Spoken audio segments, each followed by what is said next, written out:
আজকে আমার রান্নায় ছিল আলু ভাজা। তো হ্যালো এভরিওয়ান, আমি প্রিয়া আর আমি চেন্নাইয়ে থাকি। তো আজকের দিনটা ছিল শনিবার। তো সকাল সকাল রান্না করতে হবে কারণ ডিউটি আছে। তো চলো, আজকে আমি তোমাদের সঙ্গে একদম অল্প সময় খুব টেস্টি একটা আলু ভাজার রেসিপি তোমাদের সঙ্গে শেয়ার করছি।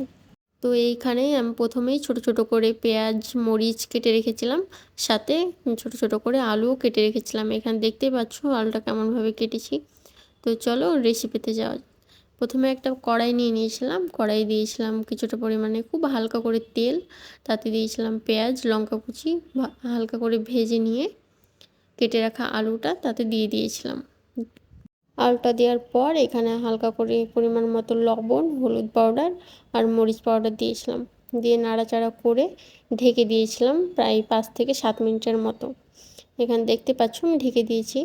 ঢেকে দেওয়ার পর ঢাকনাটা তুলে আবার দেখছিলাম, মাঝে মাঝে ঢাকনা তুলে দেখবে যাতে তল থেকে লেগে না যায়, আর নাড়াচাড়া করবে। এখানে বেশি করে সিদ্ধ করে নিলে ভাজাটা ভালো হবে না, তাই একভাবে অনেকক্ষণ ঢেকে রাখবে না, মাঝে মাঝে ঢাকবে আবার খুলে দেখবে।